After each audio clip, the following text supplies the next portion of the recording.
So if this is the variance, what's the expected standard deviation? Square root of that, right? Okay, and let's look at our previous example to see what that turns out to be.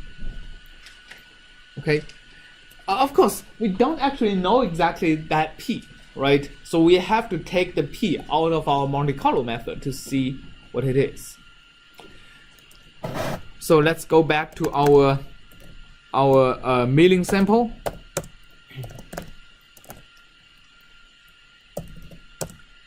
So my p is going to be the mean of x squared plus y squared greater than 1.99, right?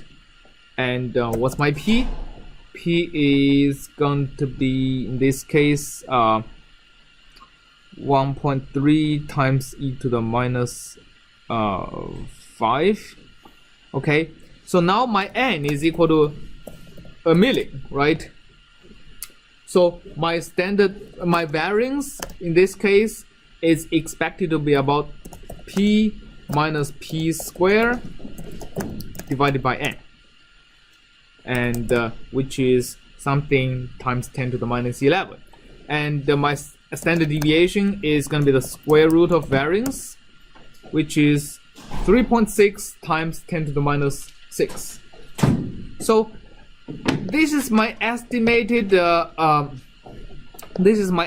probability, and this is the standard deviation I have on my estimated probability.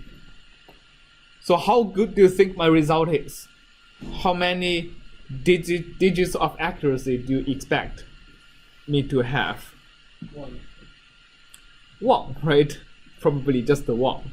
You wouldn't even trust the second digit like this 3, right? Okay. So this is for this milling samples. What if I take? Wouldn't it be 0 digits of because, like, if you get, like, if you have a 1.9 plus or minus 0.3, then even maybe the first digit can be wrong. Yeah, the first digit can be wrong. I mean, when we talk about digits of right. So you're right. Even the first digit can be wrong. So when you use Monte Carlo method, you usually give your final answer as like a confidence interval, so a range of possible answers.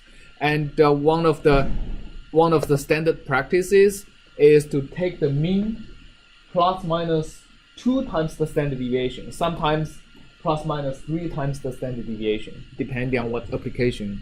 I mean, what kind. Different industries seems to be having different standards on if you want to multiply the standard deviation by 2 or by 3. Okay. So it's the interval you want to give. For example, if we are able to increase the number of samples by, let's say, a factor of 100, so I get 100 million samples, and my p now is computed as a 1.244 times 10 to the minus 5, right? You can see it's actually a little bit different from the previous p we compute, and the variance is going to be like this, and the standard deviation is now n is equal to 10 to the 8, right? Variance and the standard deviation now is equal to this. So compare my value of p to the standard deviation. Now I have a lot more confidence on the value I computed. All right. So that's this. So this is actually a pretty common situation, is that when you try to compute a small probability, you actually need a lot of samples. If you only want to compute, for example,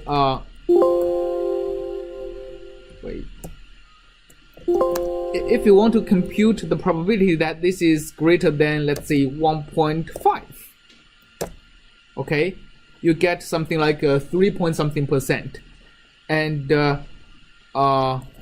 then you compute the standard deviation, you get something that is 2 times 10 to the minus 5. Compare that to the percentage of probability you get, you actually get a very accurate result already, and you can probably have a much less number of samples to compute that 3% to reasonable accuracy.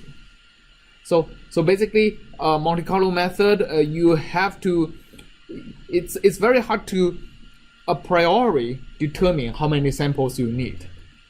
You have to compute the result, estimate the standard deviation or the size of the confidence interval you have, and then decide, should I sample more or not? Right. So that's the answer to the question of how many samples you should use for your Monte Carlo method. Is you have to estimate, first of all, the bias. If it's 0, then perfect. Otherwise, you have to count it in the error you have, and then you have to estimate the standard deviation. The bias plus the bias plus minus the standard deviation is going to give you the confidence interval, and you have to decide, is that good enough for my application? If not, keep sampling. All right. So